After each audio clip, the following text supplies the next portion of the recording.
Hello, my love. So happy to be back with you. I'm so excited. Here we are. We're at episode 216, and we are midway through November.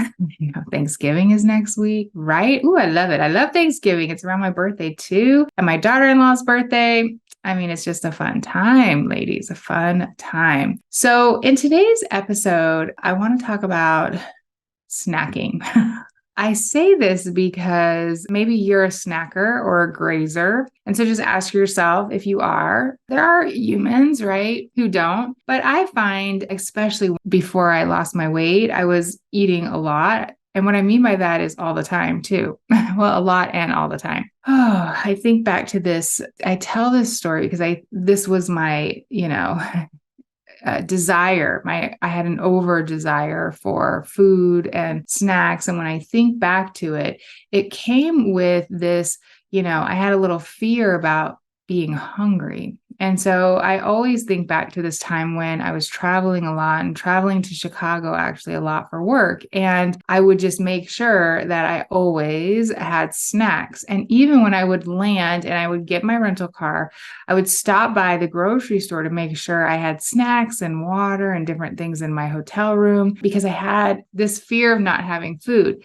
Now, some of this came too, especially when I'm traveling, maybe for you, if you're around other humans, you don't want them to see you eating. And so you have a little bit of shame, or you are what I like to call a sneak eater. I was that for most of my life. I had a lot of shame around eating and food. And so because of this, when I think about getting up in the middle of the night and getting a snack before anyone noticed, or going on a trip where I was by myself and then, eating whatever I wanted in my hotel room. So there's a lot of different, I would say, layers to this, depending on who you are, where you're at right now in your life, and how this is showing up for you. Snacking, which is, meal outside of your normal meals, what it does is you are, picking at this, taking a bite of this, and it almost doesn't even register. Right? It almost doesn't even register because it's these very tiny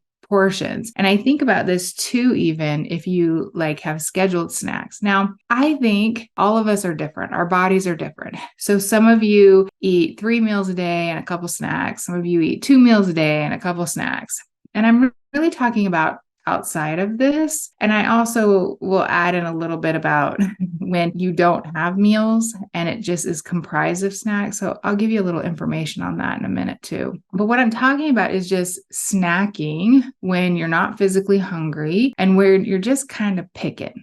You're just kind of taking a little thing here, a little bite here, you're in the fridge and you grab a cheese stick. And this is important because a lot of times we have these conditions in our brain of this is healthy food, this is not healthy food. And that's not what I teach. So if you're new to me, I teach more about fuel food and really understanding what makes you feel good, and then non-fuel food. And we'll link an episode in the show notes for you about it. But I eat all of those foods.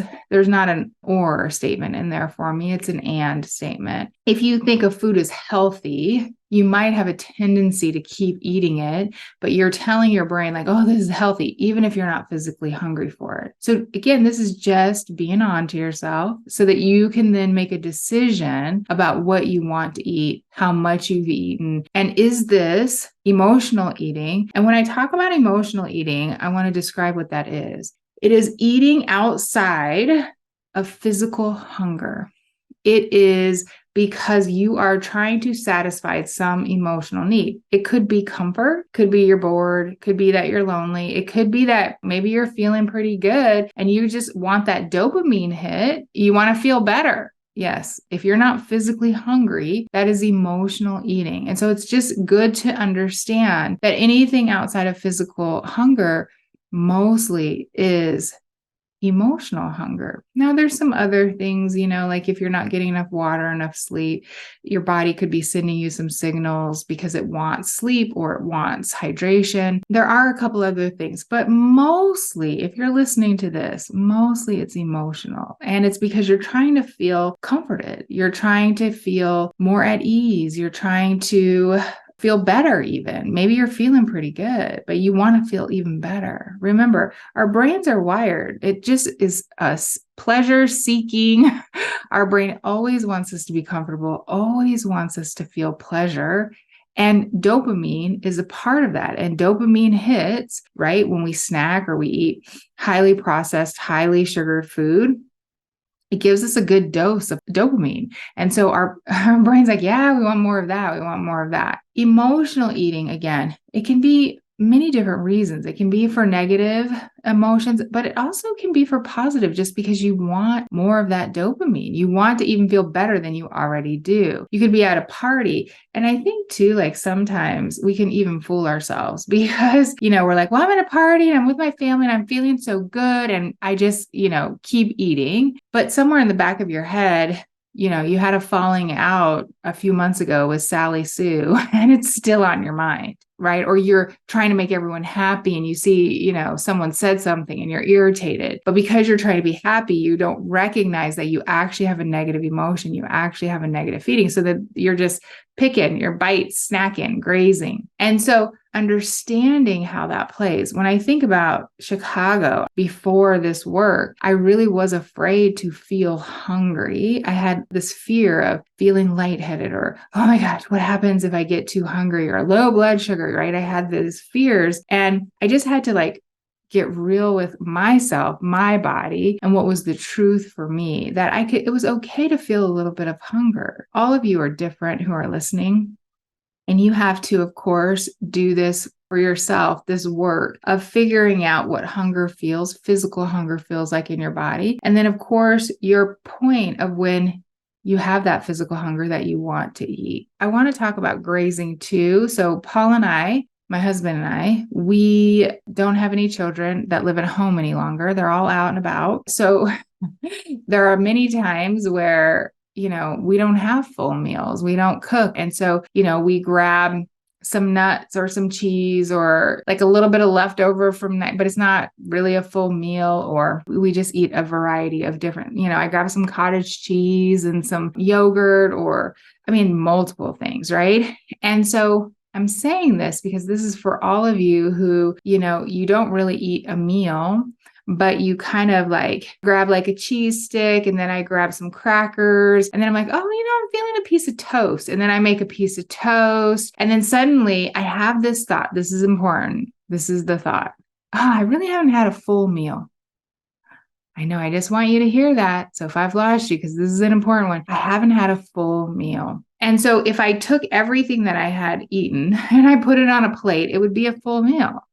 But because I was kind of grazing, because I was kind of snacking and eating it and not putting it on a plate and just eating it, because it was quote unquote snack foods, I would not count that as a meal. And so my brain would be like, oh, you haven't had a full meal. So now, even though I wasn't physically hungry, it's like, oh, but you need to eat a sandwich and some veggies and a potato, right? So just again, this is an awareness of what is going on inside of your brain and how you're thinking about things. And so I want to give you my take on what to do, right? Because snacking and grazing, I don't think it's bad. You just want to know anytime. This work is about figuring out when you're not physically hungry, why are you eating? And figuring out what are the stories and the thoughts and the beliefs that are behind that. So number one, ask yourself, why am I snacking? Right? It could be, I like variety. It could be, I don't like to cook. It could be habit. Every night I have a bowl of ice cream and popcorn. This is just what I do. This has become a habit now. Every night after dinner, I have dessert. And then I, keep going back for seconds before I actually put the leftovers in the fridge, right? And it's just become a habit now. My kids don't finish their plates. And so I kind of eat all of the leftovers because I have a belief that I don't want to throw it in the trash, right? I'm part of the Clean Plate Club. And so just understanding, how is this kind of snacking and grazing showing up for you? Number one. And then two, decide if you like it, if you want to keep it or not, right? Maybe that bowl of ice cream or the popcorn or whatever it is at night, you like it. It's on your plan. You feel good about it. Maybe you want to keep it. Maybe you don't want to change it. Yes, you get to decide. I think we have a lot of rules about what's right or what's wrong. This is just getting curious. If you are at a space where you want to lose more weight, this is just looking at everything that you're doing and then deciding on purpose what you want to do or not do. Again, decide if you like it, if you want to keep it or not, right? Maybe you're trying to lose more weight and you're like, oh, but I want to kind of look at what I'm doing in my habits and decide where I want to make a change. Number 3, if you're going to keep like snacking or grazing, maybe you're a person who doesn't have like full meals. You just like kind of grazing throughout the day. You like picking at things. This is a tip. I tell all of my Transform Boss ladies this tip because this is something that I love to do. Actually, it goes into that like variety and abundance that I like with food. And so what I'll do is at the beginning of the day, I'll put a plate and put all the like different things that I'm going to eat, one for the refrigerator and one for the counter. Like, I'll have my cheese and my nuts or my crackers or whatever it is, my yogurt, whatever it is. And then I'll have one that I can leave out, my crackers and toast or whatever it is on there. Even if I like have an egg too, I'll like throw an egg.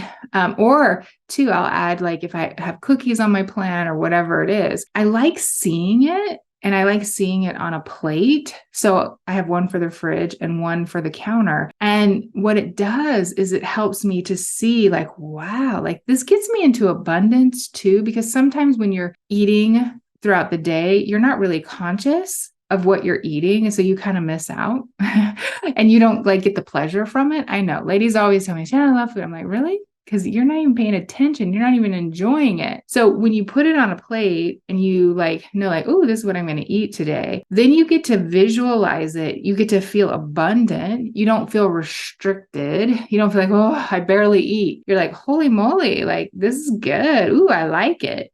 And it actually can help in that healing part of the process of healing from diets and restriction to abundance. I know. I love this tip. I'm giving you a good one because I love it, actually. It really helps with allowance. And then 4, this is just a really great way to get into your thinking brain. Before you take a bite, just ask yourself a question. Am I physically hungry?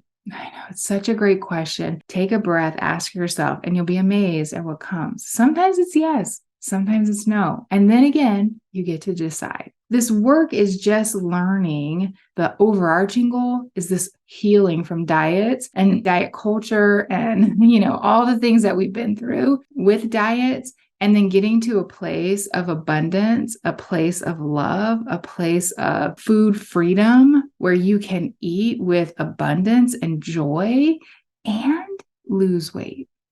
Yes. And get to your natural weight where you feel amazing. That is the process. And if you want to lose weight for the last time, you want to feel better, then there's a couple ways to do it that you can work with me and learn this work of really, again, the overarching is healing your relationship with food and yourself. And so 1, losing that mental weight, my love.